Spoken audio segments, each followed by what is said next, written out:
Welcome to another episode of DevShop Stories. My name is Josh, and I have McKay here with me. Today, we're going to share a story about time and materials and fixed bidding. So the story essentially begins with RedSky Engineering back in its infancy, was always a time and materials shop. And with that came a lot of issues that we had. For example, we would obviously have to do work for a set amount of time, so normally 30 days. And then we had like a 30-day kind of net terms on their payments. And so what would happen is we'd actually go 60 days before actually being able to be paid. And then you'd get into arguments about what was supposed to be there and not there. And it just became a big hassle. And McKay and I just kind of started asking ourselves, like, there's got to be a better way. And we actually had a friend of ours who ran an industrial engineering company, and they had been doing basic DevShop for the last 20 years successfully. And we're still running. And we were probably 2 years into our dev shop before this. And we just called him up. And McKay, do you kind of remember what we said, what he said to us? Yeah. After we were just like clawing our eyes out, like, what in the heck are we doing? We're 2 years in. I don't think we can do another year. At the time I don't even remember how many hundreds of thousands of dollars we had in receivables, but it was a huge number, untenable, and he had just said, yeah, we had the same problem, and we switched everyone over to pay first, and we lost virtually no one, and it just comes back to this idea that people behave how you kind of place them in a position to behave. We saw that happen with all the contracts we had. We quickly switched over to doing the same thing because, again, we had so much effective receivables, it was causing a lot of debt and other challenges for our business. And there are enough challenges with the business already to not have to fight the battle of collecting the payment. I look at the challenges being like, first, you got to find the business and you have to execute it successfully and keep the client happy. And then you have to go collect the money now. And so by removing one of those, it's like only two major items we have to solve instead of all three. And so we made that switch, and that was a huge deal for us. And interestingly, it's been a similar experience. Right. And I remember him specifically saying, some of these big companies, they're like, they say, nope, we only do net 45. Like, that's the only way we do it. And his response is like, great, we'll send you the invoice, and in 45 days, when we get that check, we'll start working on it, right? Yeah, we'll get going. And what's crazy is that same company that said, we only do net 45, they got him a check that evening to get started. So you basically lay down and say, like, basically put your foot down. This is what we do. This is the only way we operate it. And they find a way to do it if they really want it, And I think, and one of the keys he had there too, is obviously you have to be willing to actually execute that. The thing he had said that he was surprised by was how many people went along with it. Obviously, on more of the sales front, I was nervous about that, and we really didn't have a choice. It was kind of rock and a hard place for us. So it's like, well, we have to do this. So we went ahead and pushed forward with it. And amazing, like I say, we have seen pretty much the same effect as him. In fact, it's interesting. In a lot of these conversations, we kind of just switched our messaging. We said, instead of going in and saying, yeah, and then you'll invoice us and then we'll give you so many days to pay. And that's usually the conversation of how the structure goes. And so instead we just flipped it and said, hey, yeah, we're going to be doing the work. And in order for us to get started on your project, we've got to slate so many people to work on it. And so for that, you just put money down, and we'll kind of predict what we expect to have for that month. And we'll go forward with that as a retainer. And if we're a plus or minus, we'll count that either in the next month, or if the project ends, we can give it back to you, whatever, right? So we're not left holding the bag. And obviously that's all time and material based, but even on time and material based, it's worked exceptionally well. And in the rare cases where we've had issues where people are like, well, I don't really have quite enough money to put down, which I think is funny, right? So yeah, what happens on the alternative of that is they don't put any money down. They spend all their money, and then they get to the end of the month and they say, well, I can't pay you. Yeah. And then we're like, well, okay. And now you're in this rough spot where it's like, well, we haven't brought new projects on because we're doing your project. Suddenly you can't pay us. So do we kind of move along? And of course they're telling you they're going to pay you. Yeah. And we had all of this arrived from the fact that we had multiple clients that strung us out, where we would bill 30 days. So we had 30 days already baked in a payroll, and then they had a 30-day term. And then half the time they'd stretch that to 60 days. So we were getting a 60 to 90 day window of payroll that we'd cover an entire quarter of payroll for this project. And then, we want you to throw 4 or 5 more guys on there. And it's like, well, that's, it might be another $250,000 or more that we're going to have to foot the bill for before we ever see the money. Right. And then on the backside of that is always the negotiation, right? Which is when people pay you up front, even if you hand them a product at the backside of that, which you're happily willing to hand them, it's already paid for. Right. Right. When what we found is, it's like all of a sudden we get to the end of this project and they owe us, hundreds of thousands of dollars. We have some form of deliverable already handed to them. And it's like, now what do we got? We have no leverage for negotiation. So it gets to be really hard. And I mean, obviously I had to go negotiate all those things, and you take concessions, right? And we talked to the lawyers and like, well, if you sue them, it's going to be $100,000 to really go about a lawsuit, even to get started. And it's like, holy smokes, so let's take concessions. The lawyer was like, go and be a really, really good negotiator. That'll be far better than taking legal action. And so you really you cut your feet off by doing it. And, we had found ourselves in such a terrible situation. And now months and months later, pressing a year on some of it, but we've switched the script on that. And the difference is we have clients that they pay almost all on time. Even when they're late, it's like, oh, well, they're a week late paying. Well, they're still prepaying. So now, right. Now really we got a prepayment that's a week late rather than a week late after we already paid everyone for a month. So now we're a month and a week or a month and 2 weeks or a month and a month, so even when it's late, it's still early. So we're still covering usually before we even incur payroll costs. And so there's kind of two paradigms. I just want to take a step back. There's the time and materials, which means they're going to pay us for the developer for every hour they work, and based on kind of their categories. So like a junior, mid, or senior. And then we charge for PM and QA. So that's time and materials. They're going to pay us exactly the hours. We use a software to track the hours called Harvest, and we essentially send them that invoice. And then any materials they might need us to buy. In the past, we've had to buy cell phones if we're kind of trying to integrate on certain types of cell phones and that kind of stuff. That's time and materials.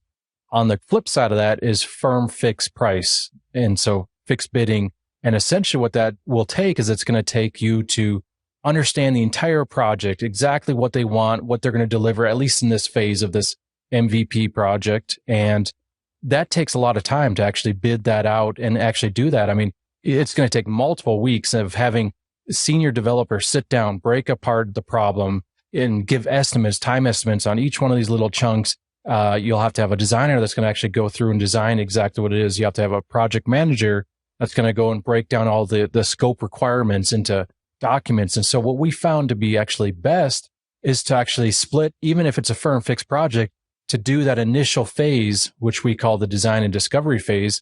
We'll do that as a time and materials. And we actually feel comfortable doing it that way because, one, you might have some clients that come back 1,000 times on the design and say, no, tweak that color or tweak that button or move that over here. Or they might just be, oh, yep, that looks good to me. And so we can actually charge them exactly what that is. And at the end, even if they decide they don't like our firm fixed quote or they want to go somewhere else, we can still deliver them something. Or raise money. Yeah, or raise money. A lot of times they're early stage and it's like, they're like, oh, can you help do a bunch? We've got a project right now that's asking us the same thing. It's like, hey, would you guys be willing to do a bunch of work for us?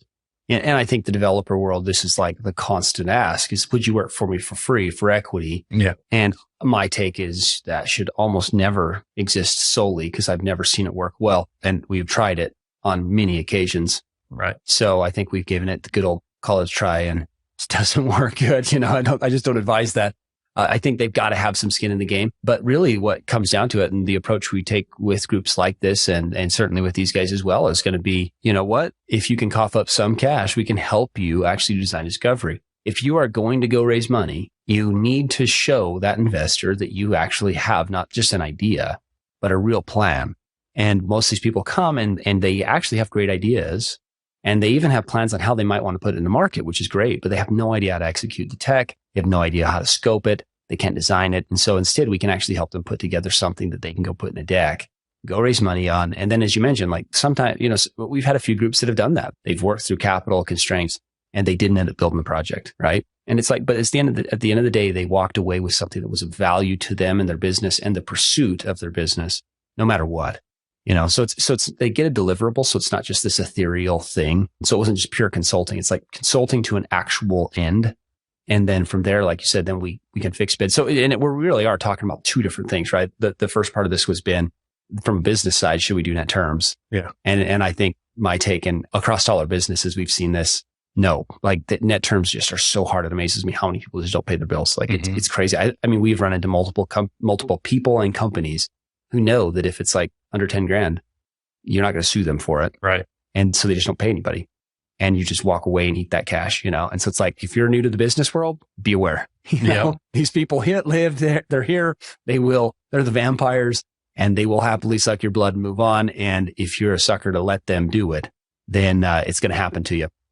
So yeah, that's the net terms discussion. Right. And so on the flip side of that is now we've solved the net terms, and we're no longer just a bank anymore. We're actually a company, and we're getting paid for our work. But now how do we execute on that work? My background, even before RedSky, I did a lot of consulting projects, and I'd try to do fixed bid because you make money. You make more money, right? You have way more value. You take more risk.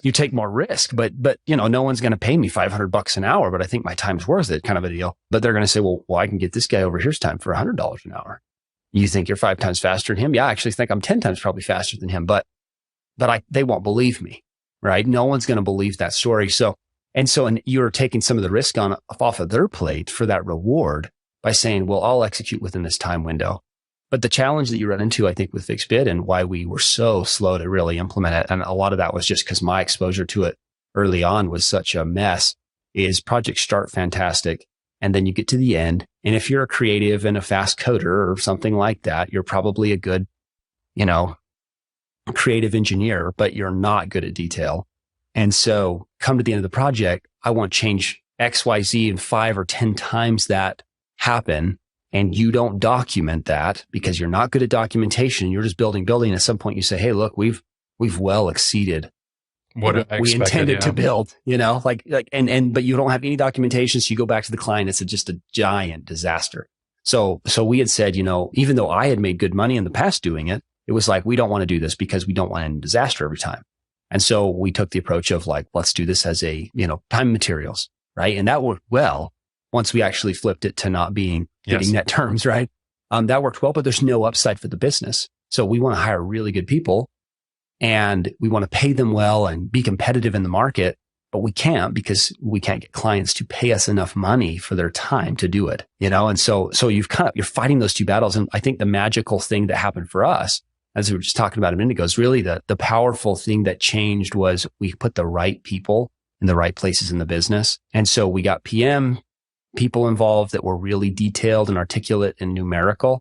So we were actually able to track all our details. And I remember one of the parts that was really funny to me to see, and I just had to laugh because I know how my internal tendencies are in terms of when I bid a project. If someone says, oh, I want these things, how much is that going to cost? Right. Which is always a giant joke anyway. And then I'll pull some number just out of thin air, and it's usually somewhat approximately close, but it's only close to development cost. And so we always surpass that number. And I always look at it and think, why is it costing so much? So we looked at the numbers that we had put together, and only about 50% of all of the time actually went into coding. Right. Where the other time is meetings and code reviews and, everything else. Yeah. Everything else just kind of adds up, which is crazy. I mean, think about it. But I mean, sometimes customers, they just want to be in a meeting. They want to talk to you and tell you about all this kind of stuff. And we've had it where they're like, no, we want all the developers in there. So we only have to explain this. And we're like, well, it would actually be a lot more effective if you just had your PM in there. You explain to them and they kind of, they give the short version out to everybody. Mm-hmm. And I think this is the issue people don't think about when they talk team scale too, is basically you just get more overheads. So you throw bodies at the team, but everybody went from maybe a 60% to now a larger team might be 50% to a really large team might only be like 35% of their time coding. And so it's like you rapidly have a fall off curve that occurs there because of the overheads. But that was a big shocker for me. But by tracking every piece of information and tracking all the staff members. So when we put a staff member on a project, we actually know how efficient they're going to be.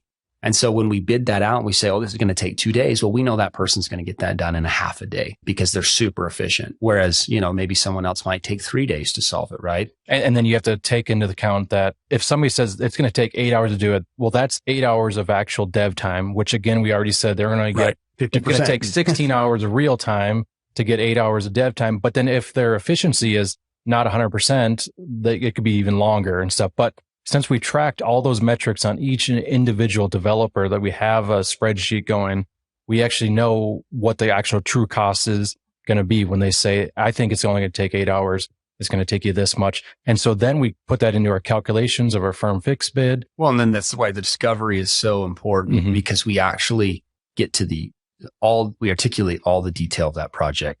And then we bid that in the same way.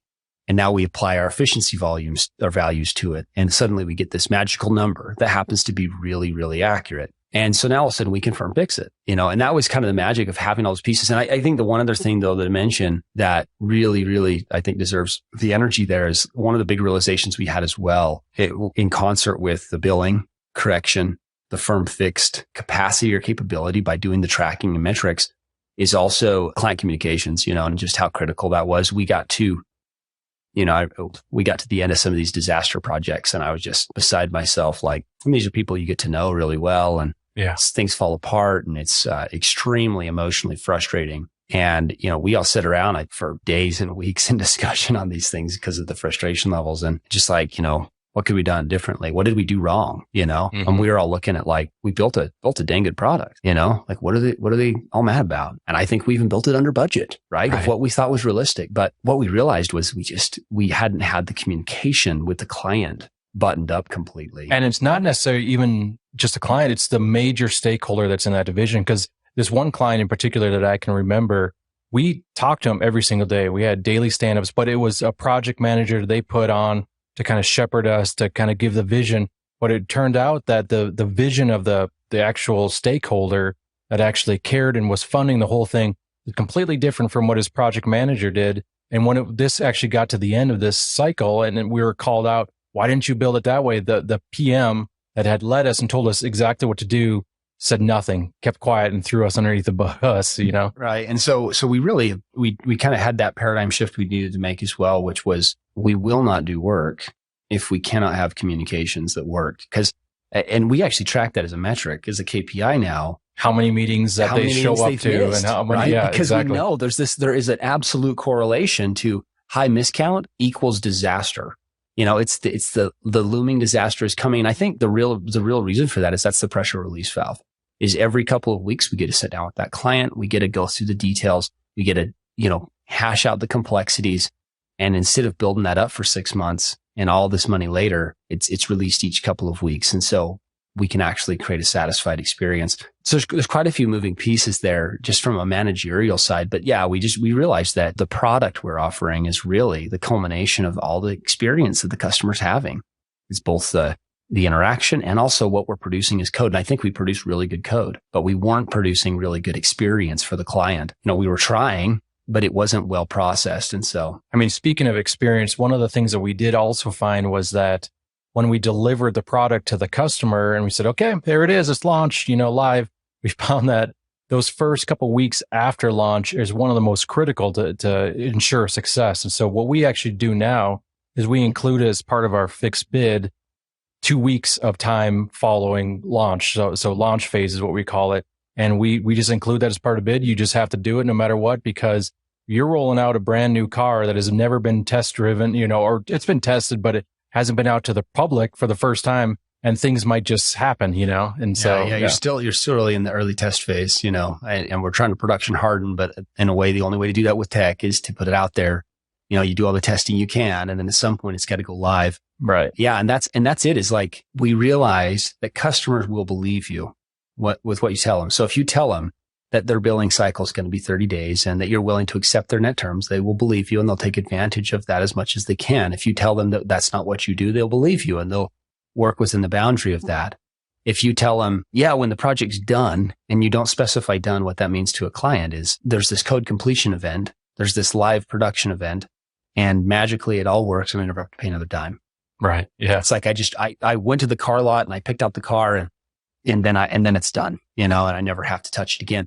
And so what we had realized too is we weren't communicating well some of the expectations. We knew, having done software 100 times to production server, it's like, well, this isn't the end. Yeah. This is the beginning of the next stage, but your costs are going to decrease, but there's going to be chaos for a little while. We got a bunch of stuff to do. And then even still, you've still got a bunch of costs that are going to be ongoing with this. And so we realized, if we didn't explicitly tell the client, they didn't know that. Right. And so there's all this angst and frustration of like, oh, wait, what? So it's not done? Well, it's like, we have to define what done even means. Right. And that's a complex problem with software. Which one of the things that I do like when we do these firm fixed bids and we have our design discovery phase, we actually timestamp the designs and it'll say MVP.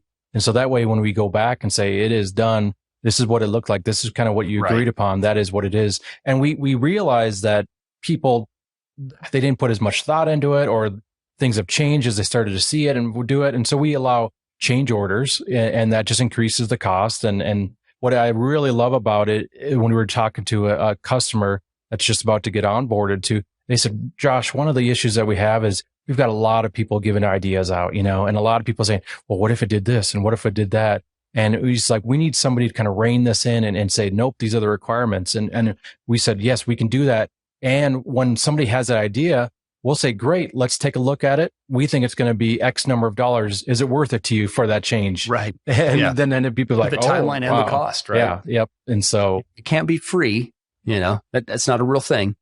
Like, that doesn't exist in the real world. So here's the cost and the timeline adjustment. Yeah. So making it easy to do change orders was one thing that also was required to do fixed bidding. Yeah. There had to be a change process, because that's kind of the difference of like, people are like, well, agile versus waterfall, it's like the old classic. And in a way, we're kind of running a little bit of a waterfall methodology with this, but it's a segmented waterfall. And I think the problem with like the idea of just purely agile, especially from a project scoping and billing standpoint, that might work well for a large company that has tons of resource and they have a product and they just are okay pouring a bunch of money down it. Or they know that they have to have constant build resource. But for most companies, and certainly startups, mid-sized businesses, they can't incur that kind of cost basis for years on end, right? They have to have scoping to it. And so as a development shop, your goal is like, yeah, we're a little more expensive than if you were to maybe hire up an entire team in-house, but it's also a temporary team. Right. And so at some point that number goes way less. So you pay a little more for the time, but you get really good process, really good operation. And then at the end of the day, you can actually spin it down a little bit. So yeah, anyway, it's been, all three of those are so crucial to the journey, and not just DevShop, but we were talking about other business models too. Mm-hmm. It's the same kind of thing. Anyone that has creative capacity are going to be really problematic with detail. And so you're juggling all those pieces together. And I think that's why you've got to get the billing up front, because you're never going to think about it in the end. And you've got to really operate your processes and find someone that can help you dial in the numbers. Even if we weren't doing fixed bid, the number dialing actually allows us to see what realistic estimates are. Either way, because even if we're doing time and materials, everyone wants an estimate. In fact, our processes, we go, before we even start down into design and discovery, we sit down with the sales and with, some of the senior architects and stuff, and just sit down and say, what do we think roughly the scope of this is? Like, let's put this in within $50,000 to $100,000 or so, or maybe 20% of the total project value.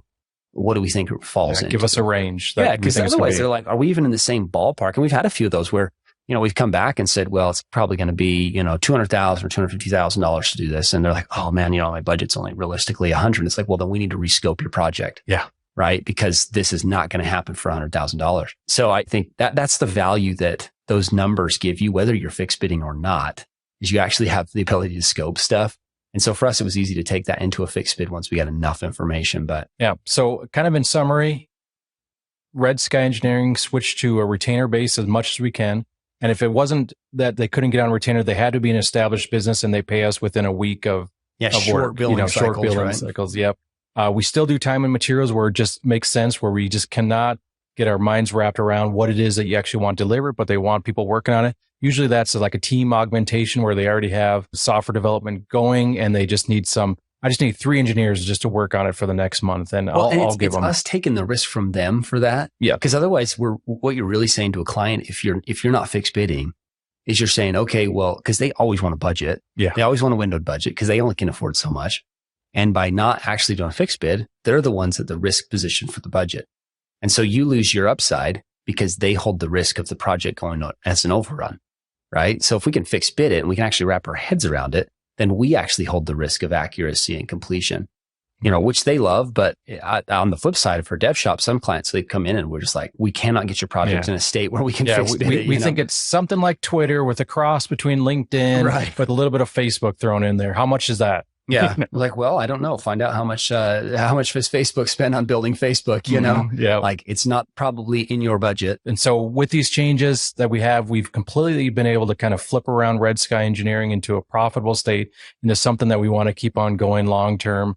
And it's been very helpful. So thank you for coming on today, McKay, and thanks for listening to our story. We'll be back next week with more stories, personal experiences, and advice on running a dev shop.